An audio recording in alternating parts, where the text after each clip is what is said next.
All right, welcome back to the Andre Duke Show with Carter Smith. If this is your first time joining the podcast, please do us a favor, hit that like and subscribe button. Also, here in about 10 minutes, we're going to open up the phone lines. We're going to let the Florida fans have their first chance at it. Sorry, I'm just getting set up, running a little bit behind today, but that's just how it goes sometimes. But we are here. Obviously, the news Sunday: Billy Napier out as Florida's head coach. Is this a good thing? Is this a bad thing? There are two ways to look at this, in my opinion.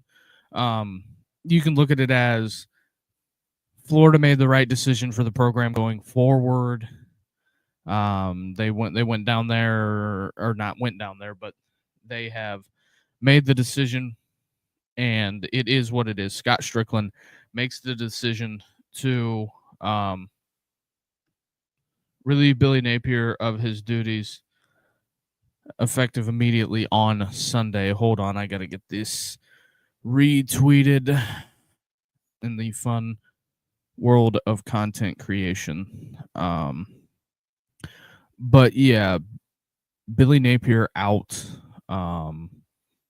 It's just one of those things that I think within due time it was coming. I think the writing was on the wall last year. The big time money people were not happy. It was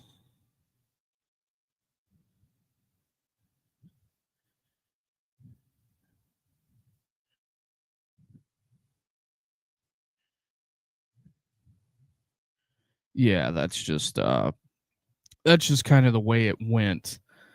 Sorry about that. I am trying to get some things done, trying to get the stream reposted because I got all kinds of folks helping me out behind the scenes when you're a one-man band. But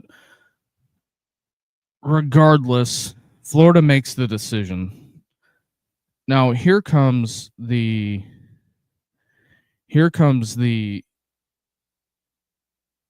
other part to this. Hold on.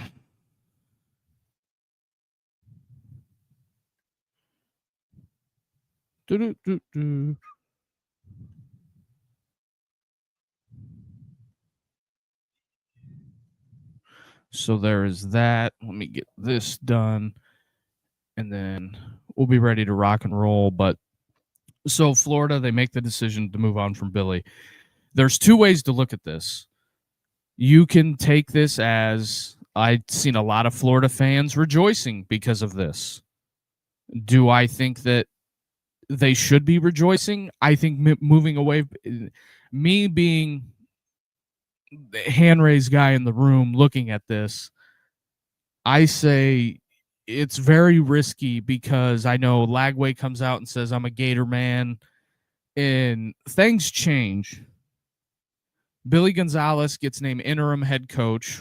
Don't know how that's going to necessarily pan out. Will they play for Billy? Will they not? I don't know.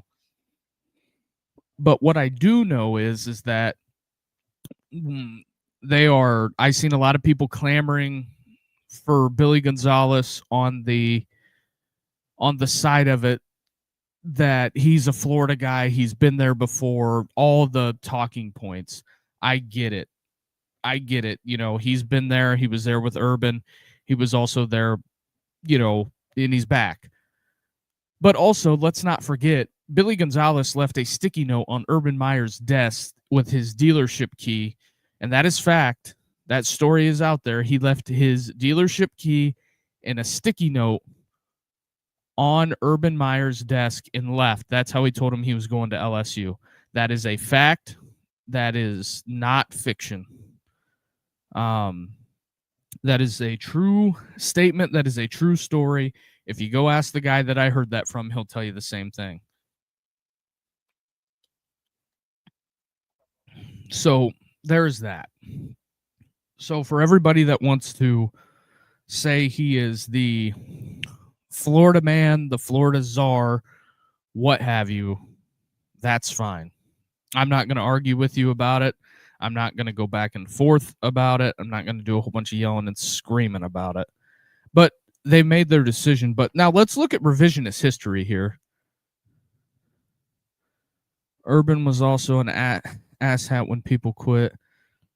Ass hat, rather. Yeah, Dave's here. I got you, Dave. But let's look at revisionist history when it comes to the Florida coaching tenure. So if you look at Billy,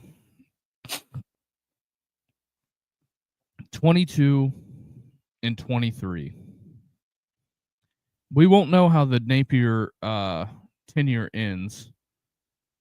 I don't think that it going forward, that's what it is. We're not going to really know how the Napier thing pans out. They cut him off 22 and 23. Dan Mullen, 34 and 15. Had a collapse after the SEC title run. Dan Mullen fired as well. You go down to Jim McElwain. He won an SEC East title.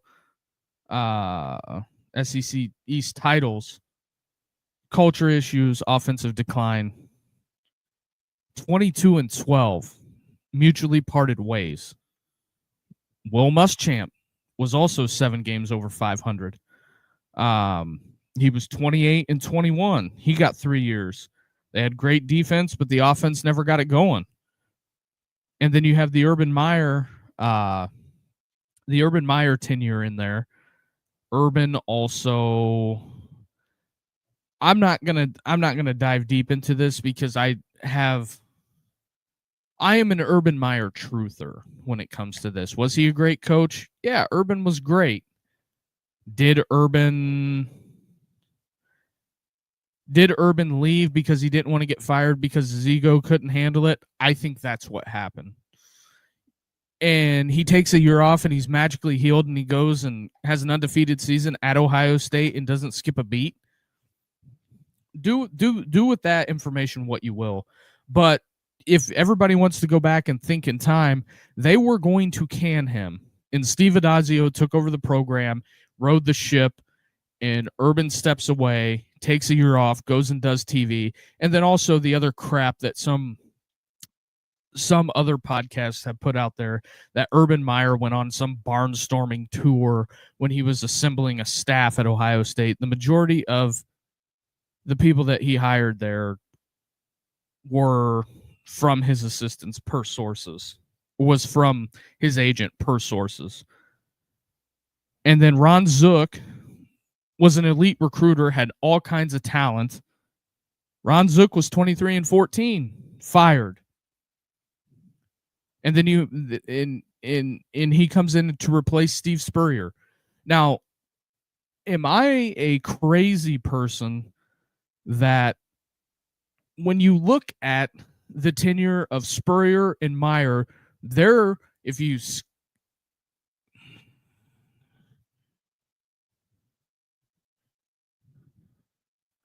heard him say it on this show.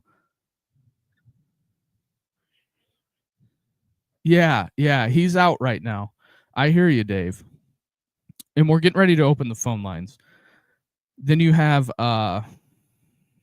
Galen Hall was, I believe, before Spurrier. He was forced to resign amid NCAA investigation.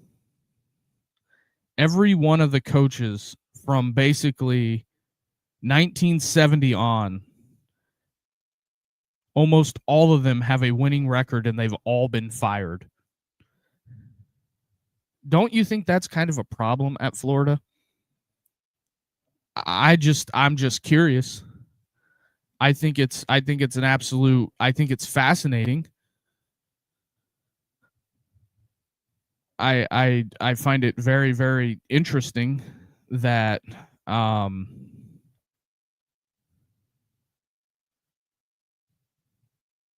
oh boy. That's very interesting. I'm reading some other stuff. as we go down this, but so that would be 1, 2, 3, 4, 5, 6, 7, 8, 9, 10. They've had 12 coaches since 1970. 12. And that's counting Urban and Spurrier. 10 out of the 12 have been fired, and almost all of them have had winning records. And also, what does this do for recruiting? Some of the kids are saying they're locked in. What does the roster look like post Billy Napier? Everybody says they're locked in, but are they really, truly? I don't know. But I guess we will open up the phone lines. Number to call, 260-255-4069 is the number to call. That is what we're doing. Phone lines are open. The number to call, 260-255-4069 is the number to call. So if you want to call, get your call in. But I think at some point, I think putting the eggs in the basket for Lane Kiffin is fascinating to me, because Lane Kiffin already has a job, and you're banking on Lane Kiffin leaving. That's pretty much what I'm looking at. And what if Lane doesn't leave? Keith Carter over at Ole Miss is looking at giving him an extension. It's probably going to be a Cignetti type extension, to be honest. I think if you want to hire Lane Kiffin, you're going to have to pony up. And just also, don't forget, Florida, you got to pay Billy Napier $10.5 million in 30 days. So there's that. And regardless if he takes another job, you're not getting a haircut on the buyout. Also, so there's that. So you're virtually on the hook. Maybe they had somebody just hand them $20 million and say, have at it. But also the other fascinating question is, what does the assistants do? What does everybody else do that's there? Because you're basically, you have turned this into a sinking ship, to say the least. The playoff hopes are dead. Winning anything of significance is dead. Maybe making it to a bowl game is on the table, but at this point, is it even worth trying to go to a bowl game? That I don't know. It's very, very off-putting to me that you make the change inside the season after a win, of all things. If he would have lost to Mississippi State and you fired him, it wouldn't have been as bad. But to do this, Scott Strickland, I think you're going to have to pay. You're going to have to, if you want to seriously get Lane Kiffin, you're going to have to make him the highest paid coach in all of college football. And if you look at the recent track record, he's got to turn that thing around in 3 years. Because if not, you're going to turn around and fire him. Is James Franklin on the table? I don't know. And I'm just telling you, for the media people, James Franklin ain't gonna be as reserved as Billy was. So you also have that to factor in, media folks as well, that are pushing the Franklin narrative, pushing the narrative to begin with. But also, phone lines are open. Number to call, 260-255-4069. I think a lot of Florida fans said good riddance. Thank God we got rid of Billy Napier. Well, at a certain extent, if it completely implodes the roster, what do you do? That's the thing that I'm looking at. What happens if the roster completely implodes and you have a bunch of guys leave? Which is their right. Also, it is about resources. It is an arms race. College football is a arms race. I don't care what anybody says. It is a arms race to raising the most resources. And I think that if you go all in on Lane Kiffin and it completely financially straps the athletic department, what are you going to do if it doesn't work? That's my question. Do I think the program was trending in the right direction? I mean, he beat Texas at home. He got wins over LSU last year, win over Ole Miss last year, and both of those two teams kind of made the argument for being in the playoffs. That's the other side of this. What happens next is my thing. Because this season is lost. It's lost.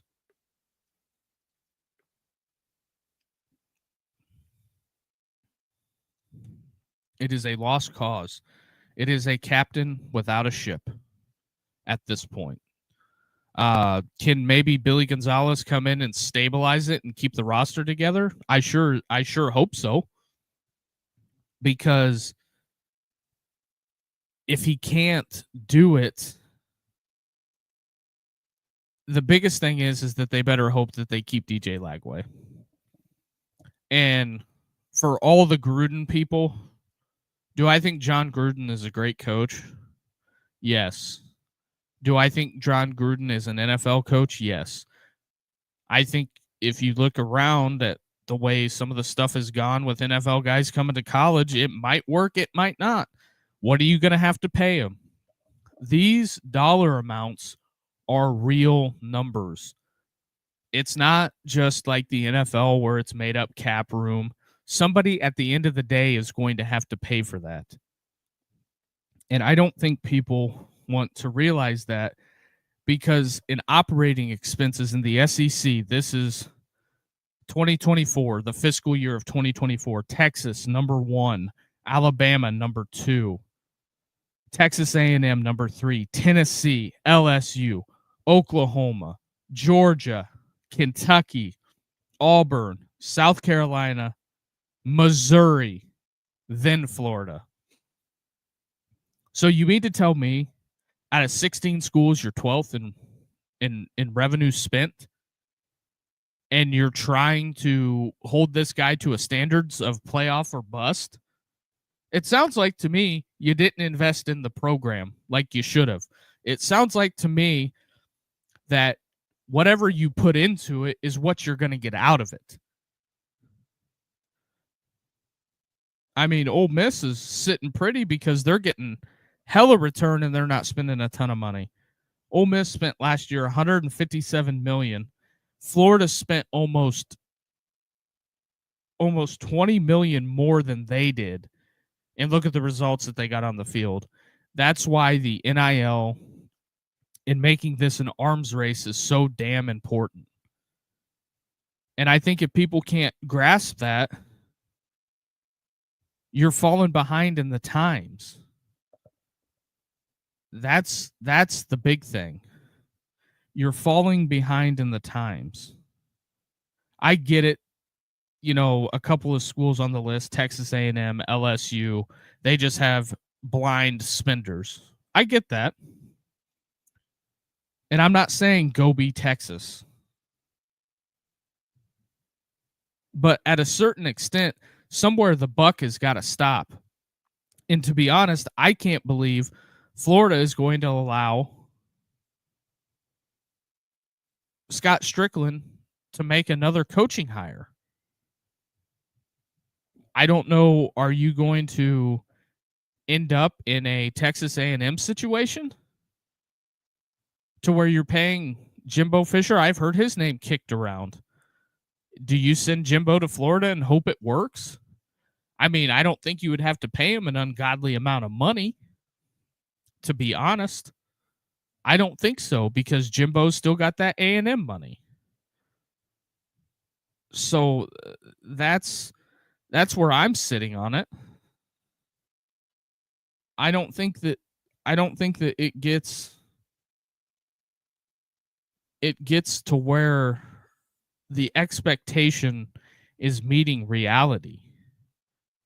If you're not going to spend money on the program, then don't get upset when it doesn't win. AKA Arkansas, AKA Mississippi State. Don't get mad when these guys don't win when you hold them to an unrealistic expectation.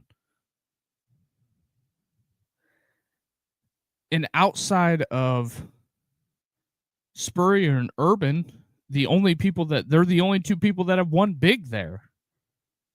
With all due respect to everybody else that's came before them and behind them, some people had some marginal success. McElwain was 10 games over 500 as a total. But Billy was, he was 1 game under 500. Do I think if next year or coming out this year, if the SEC schedule is a cakewalk, it turns into a cakewalk and they have an easy schedule and that guy comes in, wins 8-9 games next year, is that a bigger indictment on Billy? Because what happens now is you run the risk of him going somewhere else and winning big. Because he's going to get another job. Do I think he'll sit out a year? Maybe. I don't know. I really don't think so. I don't think that's going to happen like people want it to. I think that, some of the coaches that have been fired, I mean, are you putting all your eggs in the basket for Lane Kiffin? And if Kiffin tells you no, and the worst case scenario for Kiffin is if they make the playoffs, because he's not even going to get done until almost spring ball starting. You have that angle. James Franklin is relatively available, but are they going to push to go get Kiffin? It sounds like it, but at the end of the day, if you don't have a plan in place when you fire somebody, now you're going to run the risk of you could have a couple people tell you no. And if you're a sitting head coach, you're not talking to any schools at all. And if you're somebody that's a coordinator somewhere, depending on if your team is in the playoffs, are you going to have a situation to where you're not going to be able to join the team until mid-January? What does that do to recruiting? You're behind an entire cycle, the acclimation period, in my opinion. And then what does that say about you if you leave the school that you're with to go to a new school in the middle of a playoff run? And also, if I'm a coach, I'd look at all the names that have came before me. Billy Napier, Dan Mullen, Jim McElwain, Will Muschamp, all been fired. And I know some people will probably disagree and say, well, Urban got sick. Well, from the people that I have talked to, the Urban stuff, they were going to fire him. They were going to eventually. Everybody gets fired eventually, unless you're, it's what it is. But I guess we can dive into it a little bit more. Also, if this is your first time joining the show, hit the like and subscribe button. Help us grow this platform. That's what we're trying to do here. I'll probably leave it open for a little bit longer, but hit the like and subscribe button. It helps us tremendously. Also, the phone line is open. Number to call, 260-255-4069 is the number to call. So if you want to get your call in, You can do that now. Like I said, the number to call. Texas Tech and the tortillas. Jesus. Number to call 260-255-4069. So there's that. And here's my thing. What happens if you strike out on Kiffin and James Franklin? Who you getting? Because I don't know if it's a for sure thing if John Summerall comes there. And if Summerall does show up, here's the other end of that. The other end of that thing, if you have somebody that's a sitting head coach that's at a different program that's having success, and they decide, I don't know if I want to go to Florida because of your prior history of how you've handled coaches, that it's really hard to get it going. You got to think you're competing with South Florida. You're competing with Central Florida. You're competing with Florida State, even though they're kind of in the toilet bowl right now. And you're competing with Miami. For all intents and purposes, if Miami beats Louisville, they're rolling. They were number 2 in the country a week ago. And they, for the most part, beat Florida up. And also, you got to have somebody that's got ties to Florida that knows the high school coaches. I think that the guy that could possibly be the guy that saves it, I don't know how people would feel about it, but do you take a shot in the dark and try to hire Brian Hartline? That's also something else to look at. You have Hartline hanging out there. He played for the Dolphins. He's the offensive coordinator at Ohio State. Can he come in and rebuild a program? Never been a head coach. Also, Ryan Day's never been a head coach. But Hartline has tremendous contacts throughout Florida. I mean, that's his region that he recruits. Instead of trying to convince kids to come to Ohio, he's only got to convince them to go up the highway a bit. And realistically, with the way Florida's recruiting is, I heard Neil and Chase Parham talk about it today at MPW. Lane Kiffin doesn't play high school kids. He plays the veterans. He works the portal. Same thing with Norvell. And the same thing with, it was kind of like that with the Gus bus. Go look at the snap counts. These coaches are pulling kids out of the portal left and right. And how good is that going to feel? Let's say you play Ole Miss next year. Let's say DJ Lagway's the starting quarterback at Ole Miss. How is that going to play? And Lane Kiffin's on the sideline, the guy that told you no, and he takes your quarterback. That's something you got to look at. I don't know if everybody solely that made this decision thought the whole thing through. That's why it would have been better at the end of the year to do a clean break. If you want to fire him, it's Florida's right to fire him. They can do whatever they want. But I'm not going to be here and listen to the complaining about we're 2-10 and we have no players, we have no donations, we have no NIL because the program is completely ran aground. That's all I'm saying. Don't complain about it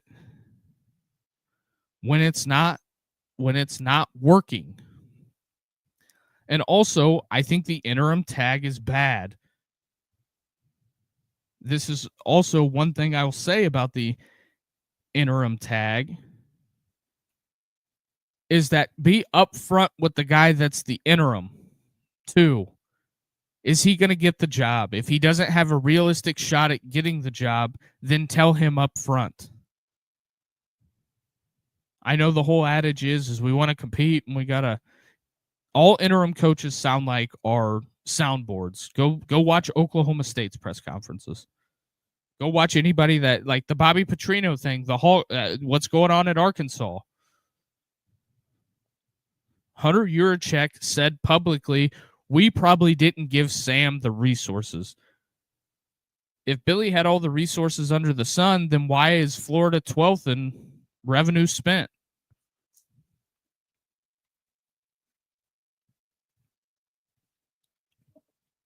Those are the conversations that I think that need to be had. I mean, I get it. People are pissed off because you're not winning. But if you were spending to the hilt, you would at least be top 10 in revenue spent, not hanging out towards the bottom. That's all I'm saying. I'm not following. I'm trying to follow the money here, and it seems like it's not where they say it's at. And I just cannot fathom if the roster falls apart. Hold on, I am working on something here. But if the roster falls apart, the only person that you have to blame are the people that made these decisions. That's all I'm saying. And sometimes I look at this. This is a prime example. I know people get tired of me whenever I bring this up. But this is a prime example of how this coaching change works, or of how it's went great. Georgia, I compared Georgia and Nebraska in the same realm here. Georgia had Mark Richt for years, and Mark Richt couldn't get over the hump, but he also wasn't given everything that he needed to win. Also, that is something that was put into it. They hire Kirby Smart. They give Kirby everything he wants. Kirby goes out and wins 2 natties. He's won over 100 games since he's been there. It's worked out. I don't care what the Georgia fans say. It's worked out for Georgia because they invested. Looking at the numbers, Georgia's 3 or 4 in revenue spent in the SEC, in the athletic department. That's why they're winning, because they're spending resources. And I know that's a tough pill to swallow for some people. And also, where is Georgia? Georgia is 7th. You're getting outspent by Auburn as well. Getting outspent in athletic department revenue by Kentucky. And I get it. Kentucky doesn't care about football. Also the home of the Bluegrass State, and they have turf. But I digress. But Dan Mullen there was criticism about the Mullen stuff. I get the Dan Mullen stuff, that he wasn't working hard, and it just got weird at the end for Mullen. Whatever. But he's at UNLV and he's undefeated. And I think Urban Meyer's campaigning for him to go to Penn State. I wouldn't be shocked. But there's that. Also, the phone lines are open. Number to call is 260-255-4069. If you want to call up and tell me I'm wrong and I don't know what I'm talking about, let's hear it. That's why I'm doing this. I want to hear from the folks. Everybody was so boisterous on getting rid of Billy, and it's the right decision. On the other end of that, how it worked out for Georgia is look at Nebraska, how it did not work out well for them. Nebraska fires Bo Pelini because he couldn't get over the hump. And then they've been running through guys, and they finally land on Matt Rule, and it seems like they're almost ready to turn the corner. But Nebraska's has been in turmoil ever since they got rid of Bo Pelini. At least Bo Pelini had it rolling. They were winning 9-10 games a year. I mean, would a 12-team playoff probably have saved him and kept him employed? Yeah. Would have kept a lot of these guys employed. Would have kept probably McElwain employed. Would have probably kept Mullen employed. Muschamp, don't know. Zook, probably not. But that's looking at hindsight's 2020. But there's that. Also, if you can do us a favor, hit the like and subscribe button. That helps us grow this thing. Also, phone number again, number to call. Oh boy.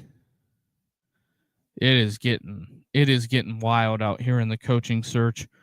Message board genius just posted on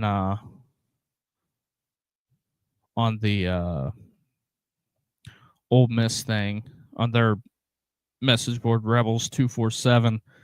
If Lane Kiffin leaves, let's go get Marcus Freeman. Also, I've heard Marcus Freeman rumored for the Florida job as well. Does Marcus Freeman go all in? He's got a ton of equity and a ton of things built up at Notre Dame. Does he want to come to Florida? I think it's a hard sell because his wife is from Stark County, Ohio. And Marcus is a big family person.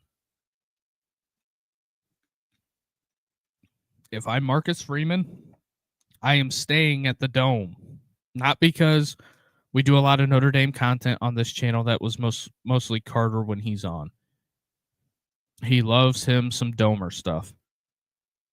I don't out and out hate Notre Dame, but I also am realistic when it comes to that. I don't think Marcus Freeman is leaving. I think if anybody was trying to hire Marcus Freeman, I think you're better off probably. I think he's more of a fit at Penn State, to be honest.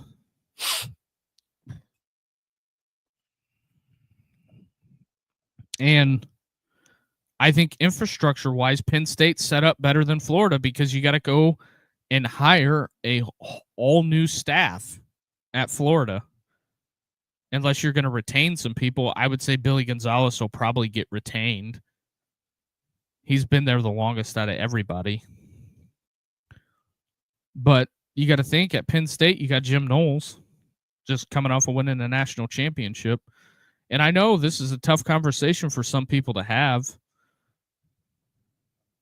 And they get highly emotional when it comes to this. Some people just cannot stomach the fact that maybe Florida isn't at the upper echelon of jobs in the SEC anymore. I mean, it was like that for a long time with Tennessee. Tennessee was scrounging around. They were flapping in the wind until they hired Heupel. I don't think that it's out of the realm of possibility. Could Florida be a good job? I don't know. It could be, but you have to remember you've only had two guys ever win big there. But then again, when it comes to this whole college football thing in the SEC, you've only had a handful of guys at a handful of programs win big. It's one of those things that's what it comes down to. And you have to look at it for what it is. Are the resources going to get committed to making this a winner? Do I think they had full buy-in and full everything with Urban? Yeah. I think they had it with Spurrier. And then I think it swayed. Because when the new guy came in, whether it be Dan Mullen, Will Muschamp, you're literally trying to tell me you're trying to replace a legend. You're trying to replace Nick Saban. Look at how well it's been going for DeBoer at Alabama. I mean, they look like national championship contenders, and there's people still complaining. That's what happens when you bring in a legendary coach and they set the bar so high that it's unachievable. I get it, people were pissed at Billy because he lost some games. If you go back and flip all of his one-score games, how different is his record? I'm not making an excuse, I'm just saying. I am just throwing that out there as a hypothetical. Do I think that it's the be-all, end-all when it comes to everything with Billy? No, clearly there were issues. There were things that weren't going well. I'm not up here trying to be a Billy Napier apologist at all. But I'm just saying, if you look at his record compared to everybody else's, it's not as good, but also nobody else at Florida had to really deal with the revenue sharing and the NIL and all of that. It took Ohio State 3 years to figure it out. And they just won a national championship last year. They have tons of draft picks. That's what it is. Spurrier and Urban Meyer didn't have to deal with NIL. They didn't have to deal with kids making $200,000 to $300,000 because the payrolls have drastically went up. That's all I'm saying. And I kind of, it's not that I feel bad for Billy. I'm just saying I don't think he was given everything he needed to be successful. Some people may disagree with that. It's what it is.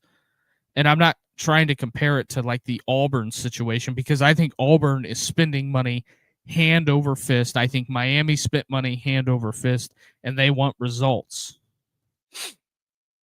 And that goes across the entirety of everything. So it's just one of those things that you got to figure it out. And hopefully, I would say if Scott Strickland doesn't get this one right, he's done. Because that's 3 coaches, 3 buyouts. And I think they just got done paying Mullen, so that's why he went back in. And what happens, let's just say this. Let's just say Arkansas decides to go in a different direction and they hire Dan Mullen, and Dan Mullen wins big at Arkansas. The guy that got fired. And I seen a lot of the Summerall stuff out there. What do I think Summerall will come up to? I think if you're Summerall, you keep it rolling at Tulane, and if LSU loses another game, they have a decision to make. I mean, it's a gigantic buyout, but I'm just telling you, if Penn State is willing to move on from James Franklin and pay a $50 million buyout, I also think that a lot of these universities are kicking the can down the road as well. Because I think some of the sitting ADs are looking at it as, well, if I fire him and hire somebody and it doesn't work, I'm not going to have to figure it out. I mean, at least Texas, the thing with Texas A&M is they can buy their way out of stuff. I don't know if Florida can buy their way out of this. I don't know if half the schools in the SEC can buy their way out of anything. So you're basically leaving in a mess for the next guy is really what you're doing. You're kicking the can down the road. It's basically like what the Dodgers did with Ohtani. It's deferred money. But at some point, that money's going to come due. Now, maybe Florida raised the $20 million to get rid of him.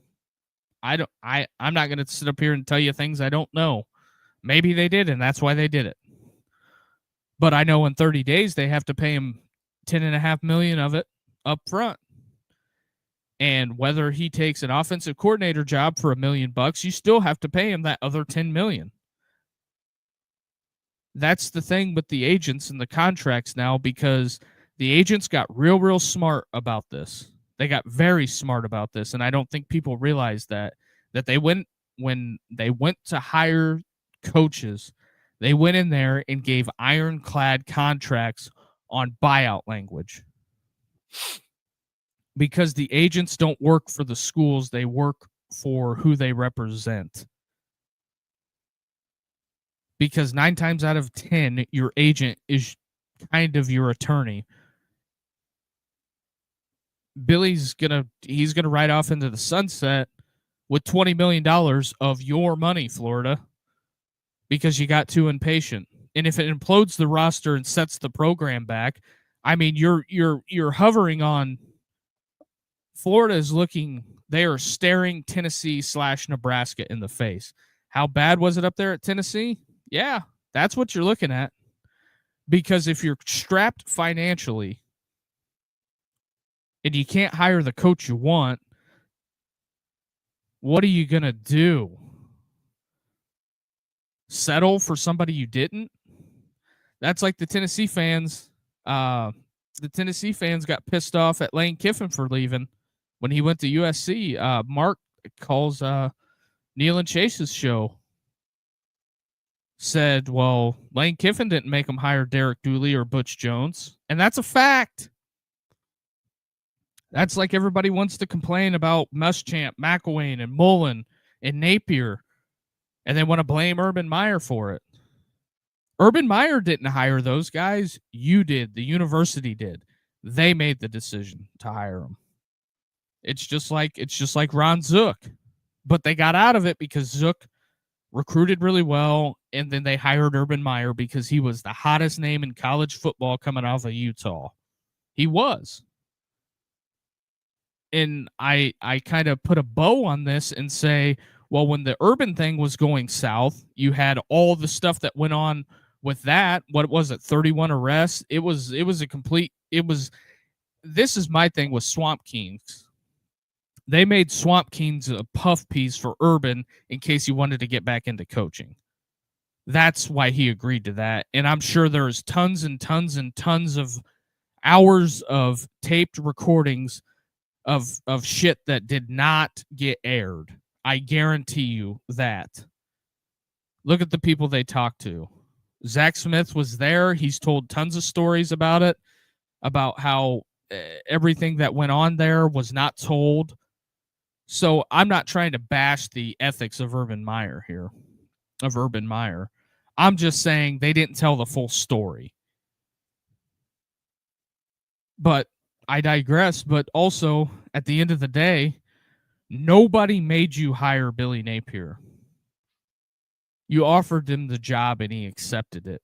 Whether he did a good job, that will go down in the history of Florida hires that didn't work out. And as I'm looking at it from 1970, there's been about 10 that haven't. So your track record of hiring coaches hasn't been good. Has the university produced great players? Yeah. Majority of them under Urban and Spurrier. But you got a decision to make here, Florida. You're either going to turn into an absolute power and hire the right guy, or you're going to set the program back 5 years and you're going to be a total complete joke like Tennessee was. And then Tennessee, with the Pruitt stuff, they didn't have control of the program because, in my opinion, I think Jeremy Pruitt pretty much told him to go pound sand when it came to anything. And he was just going to do what he was going to do. That's the way I look at it. Do I think Billy Napier should have hired an offensive coordinator? Probably. He probably should have. But at the end of the day, he's in charge of the program. That's the guy you hired. Just like Dan Mullen, just like Jim McElwain, just like Will Muschamp. You made the decisions. And you have to live with those decisions. Just like with the roster. You have to make those decisions. Do I think the roster will stay intact? It should. But I don't know. At the end of the day, you're dealing with 18-year-old kids. What do you think's important to them? What's on their mind? They just fired the... Because in the recruiting thing, they haven't had mass decommitments yet. Do I think they'll have mass decommitments? I don't know. I don't follow it close enough because I think the high school recruiting thing, I mean, the sites put it out there, but do I think high school recruiting is dead to a certain extent? Yeah, it is. Go look at the programs and look at snap counts. There ain't high school players. Most of the most successful teams are building teams out of the portal, and they're developing a handful of guys to go with it, and they're just plugging and playing.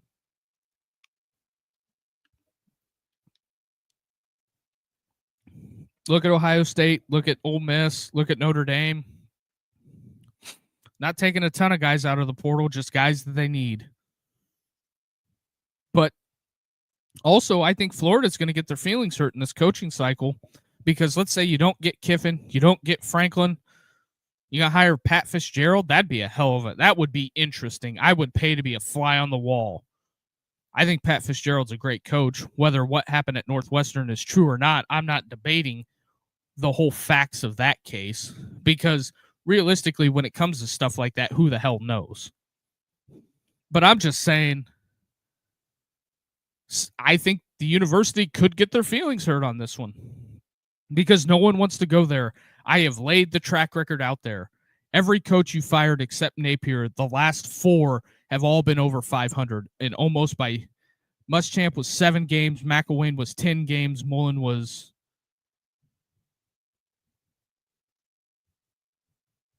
almost 50 or almost 20 games over 500. That's what it is, and you fired them all. You've paid a ton of money to coaches that in staffs not to coach for you. I think it's more of an indictment on you and the fan base. And also, I think a lot of these administrators are reading a lot of social media these days because you got to think 10 years ago, the ADs weren't reading Twitter because most of them were kind of aged out of it. They just had it and they probably had somebody run their account. And I think some of them, for the most part, have somebody run their account. But, I mean, if you go watch any given Saturday, the fan reaction, the Miami game when all the Miami players went down there and were talking to the recruits and Billy somehow salvaged that whole excrement storm. I just think at a certain extent, somebody's going to get their feelings hurt because if Kiffin don't come, Florida, for me, if I was a coach, is a red flag. It's a walking red flag. I don't know how it wouldn't be. You fired everybody you've hired, and you wanted to fire Urban Meyer, who won you 2 natties. Regardless of whatever you thought of Billy, I said it a year ago, and that show's getting traction again because it got views this week. A show that's over a year old, we were talking about whether Billy Napier was going to get fired or not. It wasn't last year. He survived. But if this team completely craters and goes 3-9, they don't win another game, was it really worth it? And you're out money. Let's be real here. And I know the comment section's probably going to go wild and say, you have no idea, Florida's got all kinds of money. Well, if they have all kinds of money, then what's the deal here? Then Kiffin should be signed, sealed, and delivered, which I think you'd have to pay him over $15 million to come. I really do. And it would be a massive buyout as well. I don't know. Do you look within the conference and try to poach somebody else? Do you give Jeff Levy a shot? He seemed to make Mississippi State look better. Or do you want to go with Franklin? The whole Franklin thing is bizarre, to be honest. I don't think it's a good fit. Some people may disagree, but I don't know if James Franklin will be a good fit. Do you go back and give Jed Fish a call? Seems to have it looking pretty decent at Washington. I don't know. Those would be guys on my list if I had to make or try to find a coach. I don't think Summerall's coming. I don't think Lane's coming. I think they're going to steer clear, and if they do come, it's going to come with a massive buyout and a lot of committed money. Because I think the first thing that coaches are going to ask is, what's my NIL? What can I spend? What's my allowance to acquire players? And the majority of it is that you could get too portal happy, and look at how well it's going for Florida State. They haven't won an ACC game in over a year. They just got beat by Stanford. Regardless if you think they got screwed at the end, that's what it is. You mean to tell me that Vanderbilt is going to make the 12-team college football playoff before the University of Florida in the rev share era? What does that say about the program? You can blame Billy all you want, but the revenue number is there on what's spent and what's not. It's all about resources these days. Why do you think Barry Odom went to Purdue? Which the majority of it, Purdue's a stepping stone job, to be honest. So I think there's something that you have to look at. And if LSU loses another game, Brian Kelly's probably going to be available with a massive buyout. So that's kind of where it's at. The track record is there.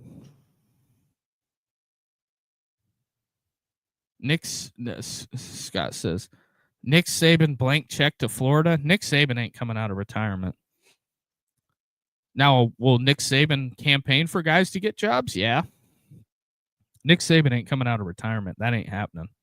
He's making too much money with no stress. They asked him the other day, or they asked Miss Terry the other day, said they're having fun. They're traveling, hanging out with the grandkids. He's making just as much money and no stress and has a ton of time. If you're Nick Saban, I wouldn't do it. If you're Urban Meyer, hell no. I ain't coming back there. You tried to fire him at one time. Why would you? There's no tangible benefit if you're Urban Meyer, Nick Saban. Do I think Jimbo will maybe resurface? Yeah. I think Jimbo ends up somewhere. Texas A&M, they already raised the money for that, so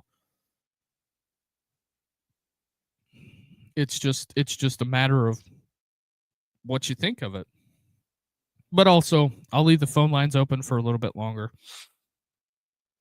Number to call, 260-255-4069. And I look at this as a resource issue at Florida. You mean to tell me Vanderbilt, that hasn't been ranked in the top 10 since like the 40s, is kicking your ass?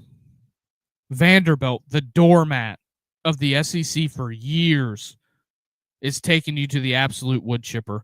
I know there's probably going to be Florida fans that are going to hate me for this, but I'm just saying, it's what it is. It's what the revenue number is.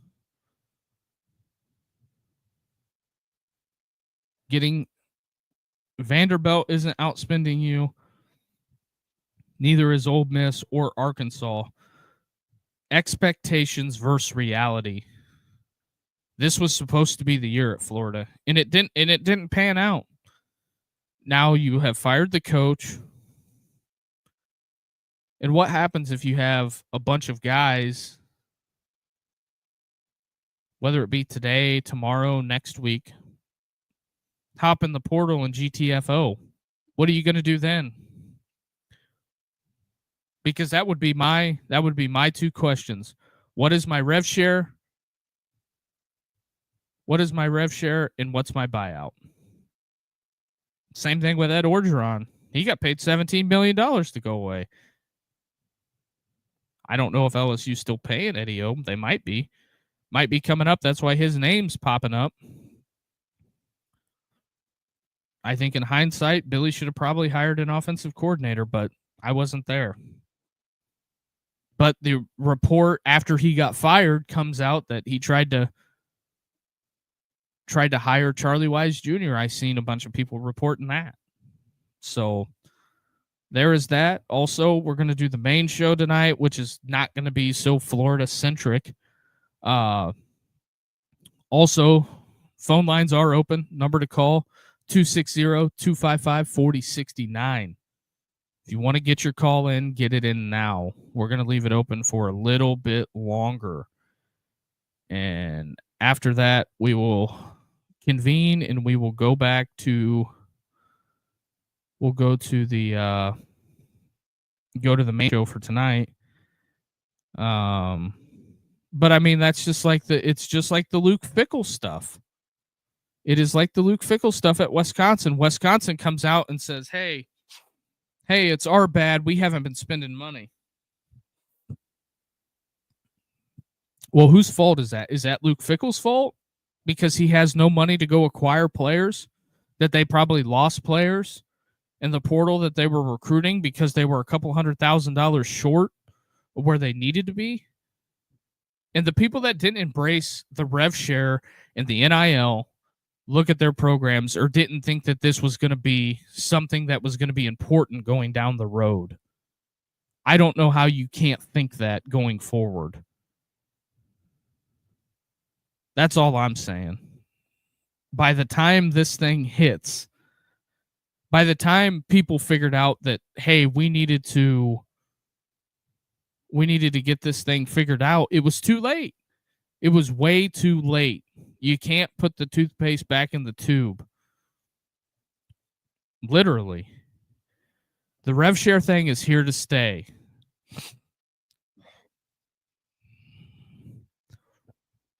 That's what it is. It's here to stay. But I don't know. Saban ain't coming out of retirement. Urban ain't coming out of retirement. You going to go down memory lane and rehire Dan Mullen? Dan Mullen would probably tell you to go pound rocks. That's all I'm saying. I'm not advocating for it, but what are your options when you have none? Because if Kiffin tells you no and Franklin already has a job, who you getting? And if you're a young, ambitious coach that doesn't want to completely torpedo their career and start back as a coordinator, if they're a head man at a group of 5 or a head man at somewhere else, it's kind of where that's at. Also, another name that I think will be hot will be Fran Brown. I think Fran Brown's name's going to come up in a lot of these searches. I think Penn State's going to get their feelings hurt when Matt Rule tells them no. So what are you going to do there?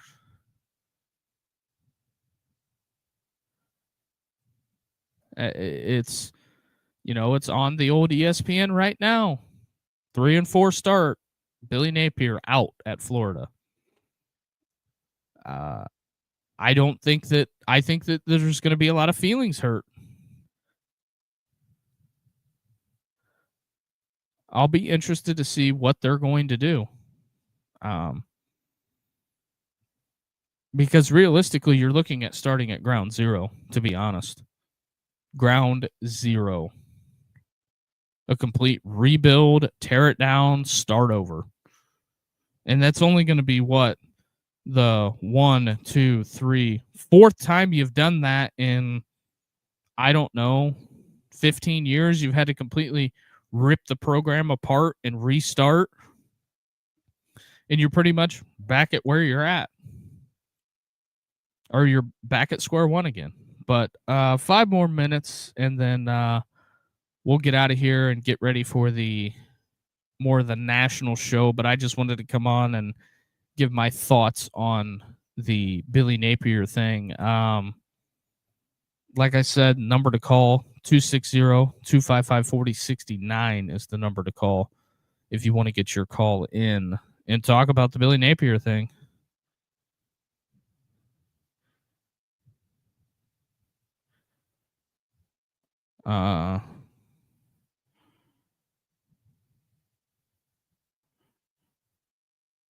Here are some of the names people are throwing out there. Dan Mullen, Will Muschamp, Jim McElwain, Urban Meyer, Butch Jones, Sam Pittman, Jimbo Fisher, James Franklin.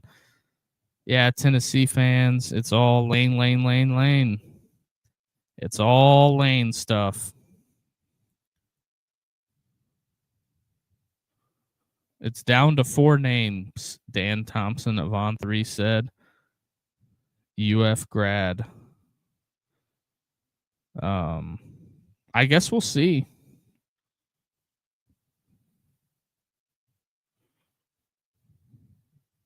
Mm,